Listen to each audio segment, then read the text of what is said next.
Do you do corrective exercises to try to help with some mobility issues or potentially aches and pains that you're experiencing? They may not actually be correcting what you are hoping they correct. On this week's episode of the Exercises Health Podcast, we're going to explain why and what you can do about it. We're going to cue our introduction and then dive right into this conversation.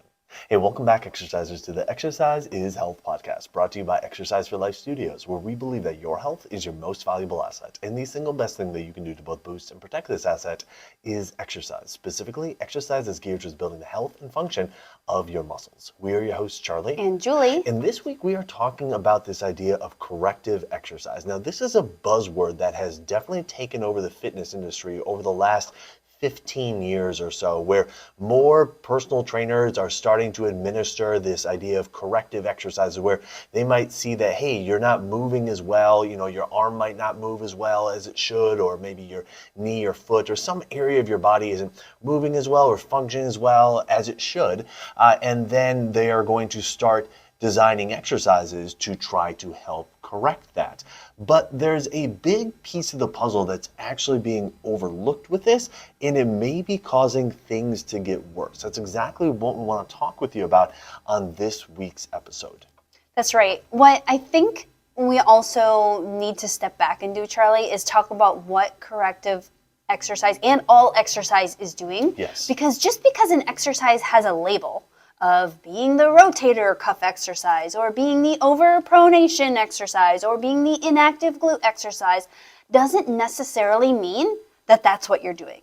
It can be your intention, which I think everyone should have intention when they exercise. That's the goal of the exercise. That's the outcome you're hoping to have. But it doesn't necessarily mean that that's what's happening. Because in the end, we know that when you exercise, you're going to be using the muscles that are available and you're going to not use the muscles that are not available. And so if you are exercising and you're noticing things are getting better and things are trending in the right direction for you, awesome. Keep doing that corrective exercise, whether you call it corrective or you call it just regular exercise. Doesn't really matter the label. But if things are trending not in the right direction for you, or it's taking so long, like 6 months, a year, 2 years. I've seen clients that have worked at something for 2 years and they think it's because they just don't have the right corrective exercise. And so then that's the time where we want to start reevaluating what's really going on here. Because we know baseline, if you're regularly exercising for the places that aren't feeling so great for you or you think you're compensating around, and for the places that feel great, we know you're going to be better off. So if you're doing something about your issue, I guess we could say, or your compensation, then that's a really good first step. But let's dive into this more so we just kind of understand more, and then we also can troubleshoot if you feel like your corrective exercise is not really correcting stuff. Absolutely. And Julie, that's such a great point that you bring up. I mean, any exercise that you do could potentially be a quote-unquote corrective exercise. Also, any exercise that you do could not be a corrective exercise, an incorrective exercise. An incorrect exercise. I'll make it worse. Stupid joke. All right. So anyway, okay. And so when you think about it, like, hey, if we were to take an exercise, say like a shoulder press, and we say, okay, well, that is a strength exercise, meaning you only use it to build strength. It's like, okay, cool, it can build strength. But could it also build muscle? Could it also build power? Could it also build the endurance of your muscles? Could it also build the mobility of the joints involved? And so there are so many other things that could be involved. And then, by the way, by doing those things and getting those adaptations and results, could it potentially correct?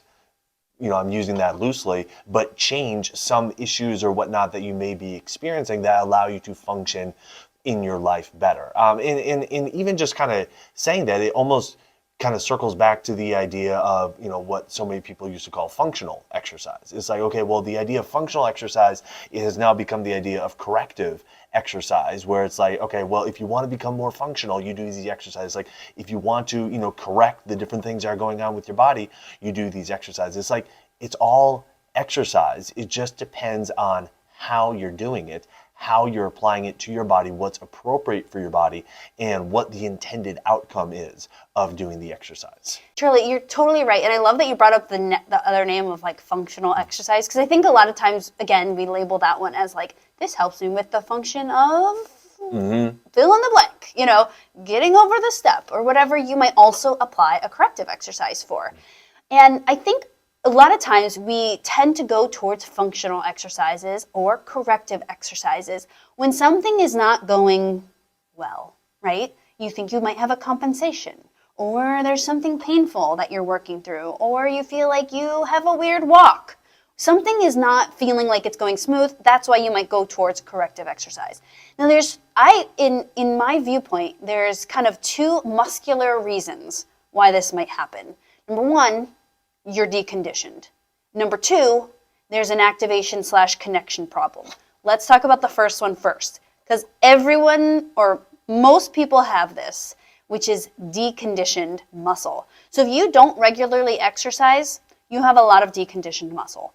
This means that your muscle is just not used to working, and it's not used to working regularly. It's like you don't regularly use your arm muscles or your shoulder muscles or your overhead presser muscles or your side bend muscles. So muscles, they stay healthy and strong. They have good endurance. They can tolerate a lot when we use them a lot. And when we train them, when we train them, meaning we regularly challenge them, right? So if you regularly go to the gym, you regularly put stress on your body, not to injure it, but to enhance it, to get it stronger, more conditioned, then you likely are regularly conditioning your body. If you are someone that's like, actually, I'm getting all these aches and pains just because I'm getting old, or I don't do anything, why possibly would I have a compensation? Well, because muscles don't keep their strength, they don't keep their endurance or stamina or their condition if you're not doing anything to keep it, to ask them to keep it. So the one big thing that we see a lot of people needing quote unquote corrective exercise, or they feel like there's something in their body that they need to address, is because they have a lack of conditioned muscles.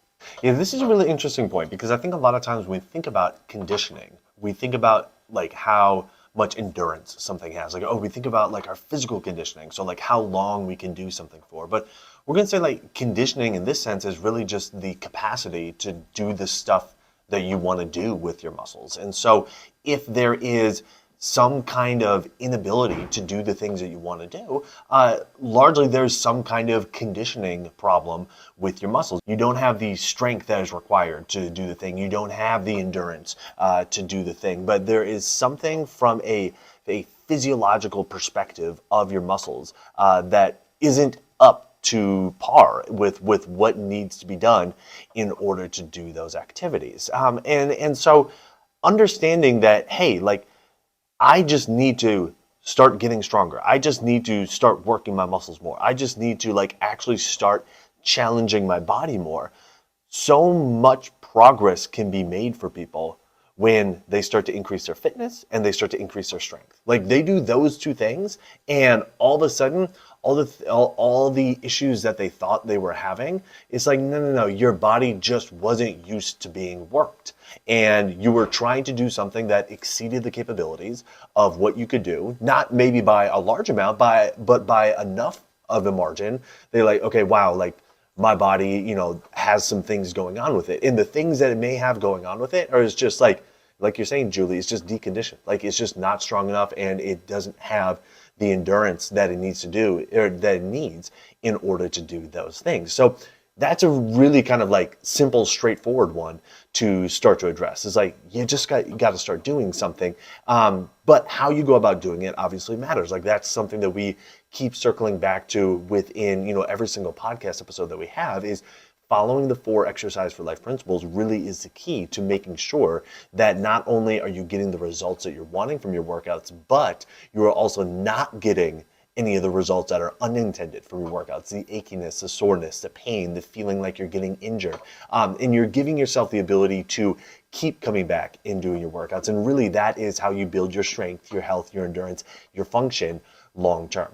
Absolutely right, Charlie. So when we're thinking about conditioning, making sure you're following the 4 Exercise for Life principles so that it is leading to building of strength, endurance, stamina, and not leading to, now I'm achy, sore, beat up, I have to take 3 months off, because now you've led to the next thing that we're going to talk about. But do you want to know how potent conditioning muscles are? Is if you think about any profession in the health field that is not exercise specialists that are recommending exercise, and people get better just because they start moving more, because they're deconditioned. Like there's a chiropractor just down the street. He regularly helps people start exercising because he knows that people just feel better. Their back feels better. Their spine feels better when they're regularly exercising.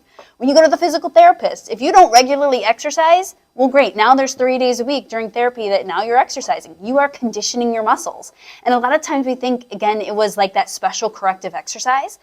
And it might have been, but more often than not, it's like, hey, you're just building the conditioning and the stamina of your muscles. You go to the doctor, they tell you to start moving. You start exercising random stuff. You're walking, you're not really thinking about it. You start going to the pool or whatever. You start moving more. You're conditioning your muscles. And so a lot of times we just feel like we're compensating or things aren't going in the right direction because we don't regularly use our muscles. And almost every health profession acknowledges this, that when their patients, their clients, their people that they serve are exercising, they're already doing way better because their muscles are just regularly getting some kind of conditioning.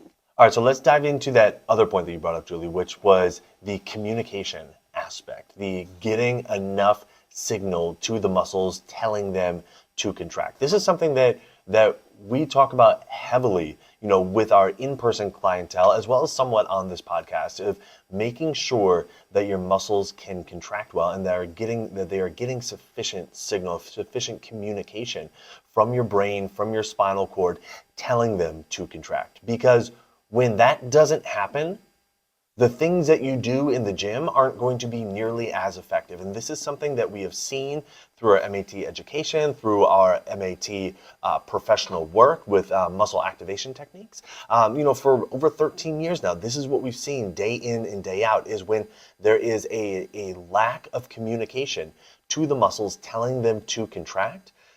All the stuff that you're trying to do outside of improving that communication, it's not nearly as effective as it is once that communication finally gets improved. That's right. So an example of this, what Charlie is talking about, is let's say, you hurt your shoulder and now you're going to go do some exercises for it, whether it's in a physical therapy type setting or you're YouTubing stuff for yourself. These are probably, you're like Googling like corrective exercise for my shoulder, which is a great place to start. I mean, you're starting to condition your shoulder.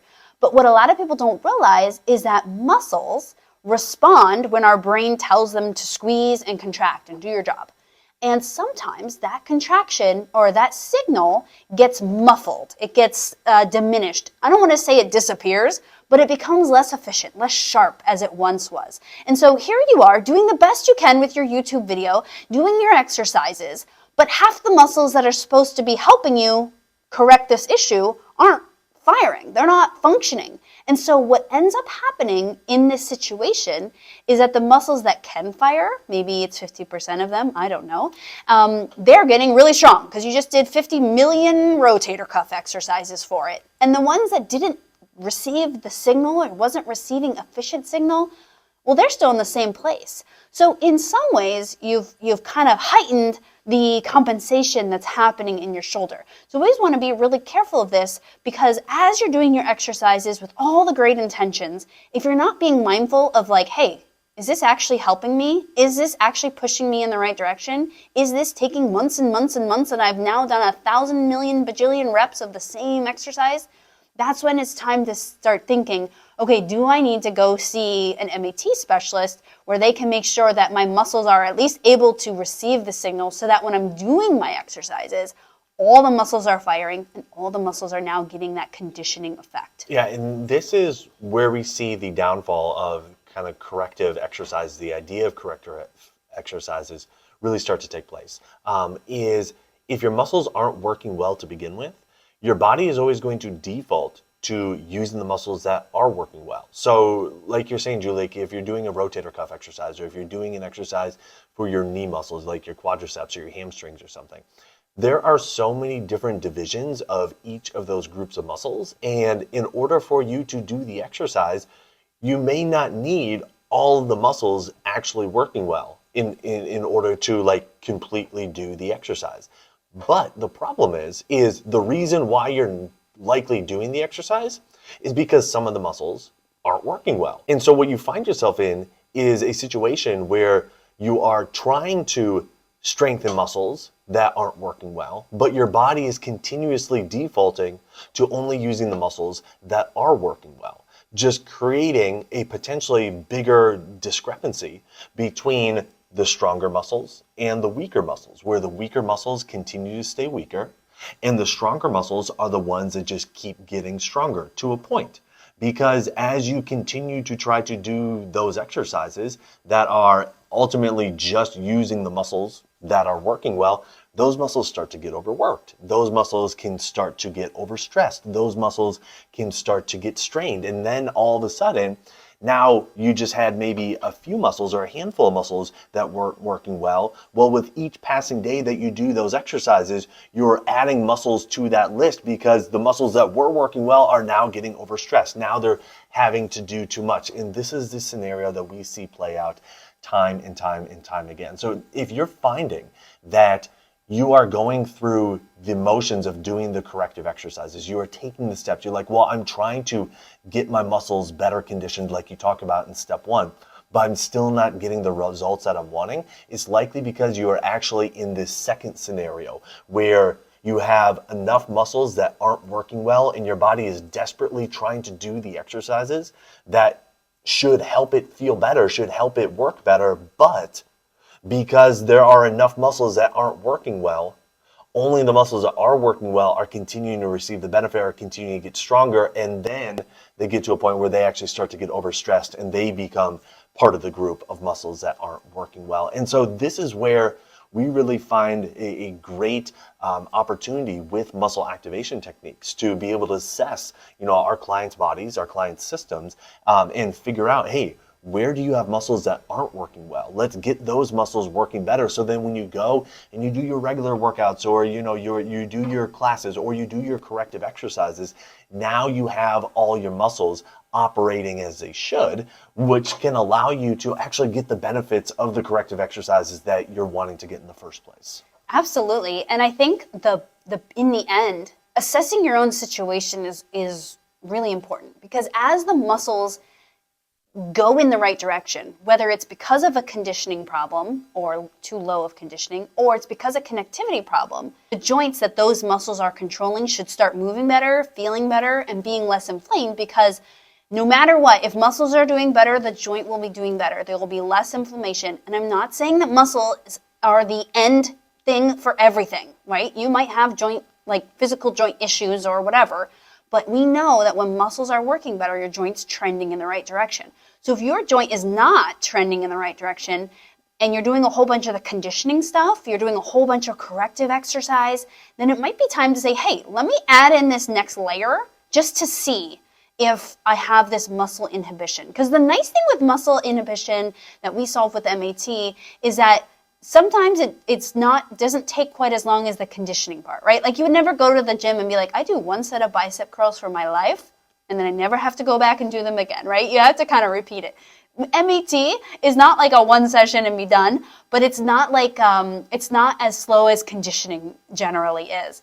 But common things that we will see is even like last month we had a woman, she had a pinched shoulder and we hadn't seen her for so long because she was doing this corrective exercise bout. She did 13 sessions and she had to get in here to get her last session in, and she just couldn't believe. She was like, after 13 sessions, I'm still here, and then after one session of MAT, I feel loads better. Why is that? I thought this corrective exercise was the thing I was supposed to do. And it is the thing you should be doing. You should always be exercising even the areas that are bothering you. But if you have the inhibited muscles, the muscles that aren't connected well, it's going to be very difficult to make progress with your corrective or, remember, the label doesn't matter, your regular exercise. And so it's not that, MAT is like superior than corrective exercise. It just solves a different problem. And so if that problem exists in your body and it's the thing causing you, your meniscus to keep rubbing weird in your knee, or it's the thing that's making your IT band feel really tight and achy all the time, well, then it's going to be very hard to solve that with an exercise conditioning-based thing when the real issue is a connectivity thing. And things go so much smoother once muscles are at least firing and turned on. You have, your whole army of muscles to work with rather than half staff. Exactly. All right. So, hey, if you're in the Chicagoland area and you're listening to this right now and you're thinking, wow, like I definitely need to figure out if I have this connectivity issue going on because I'm doing my corrective exercises, but I'm not really getting the results that I would hope to get. We'd love to be able to work with you. All you have to do to find kind of our availability is go to matschaumburg.com, and we have a big green button that you can click to see our schedule and see our availability and kind of come in for your assessment and consultation. We'll be able to put together a plan of action for you. So again, if you're in the Chicagoland area, just head to matschaumburg.com and check out our availability and schedule something right there online with us. If you listen to this and you're like, well, I might have both, but I definitely have the conditioning problem. I currently don't move, and mostly because it makes me sore and achy and feel bad. Then we definitely want to invite you to join us. Either, again, if you're in the Chicagoland area, you can come into our studio and work with us live. You can also join us on our virtual membership where we walk you through the 4 Exercise for Life principles. So not only will you be exercising, but you're going to learn how to exercise. A lot of people, I've realized, never have been taught how to exercise, right? To respect your body, to build your conditioning. And so this is a great place to start also, and you can check out our membership by going to www.exerciseforlifestudios.com. So who do you know that needs to hear this episode? Who do you know that is doing their series of corrective exercises to try to help their knee or their shoulder or their back, and it's just not making the progress or not getting the results that they're wanting to? Share this episode with them so they can take a listen and see whether or not they're having more of a conditioning issue or it may be a connectivity issue, in which case they need to find somebody that does muscle activation techniques in their area. And while you're online, head on over to Apple Podcasts or Spotify or wherever you listen to us and leave us a rating and review. It helps people find our podcast when they're looking for information on exercise and they're looking for information on health. So if you found value in this conversation today, let us know by leaving us that 5-star rating and review. Well, thanks so much for tuning in. We always appreciate it. Have a fantastic week, and we'll talk with you all next week. This podcast is for information purposes only. The statements and views on this podcast are not medical advice. This podcast, including Julie and Charlie Gates, disclaim responsibility for any possible adverse effects from the use of information contained herein. Opinions of guests are their own, and this podcast does not endorse or accept responsibility for statements made by guests. This podcast does not make any representations or warranties about guest qualifications or credibility. This podcast may contain paid endorsements or advertisements for products or services. Individuals on this podcast may have a direct or indirect financial interest in products or services referred to herein. If you think you have a medical issue, consult a licensed physician.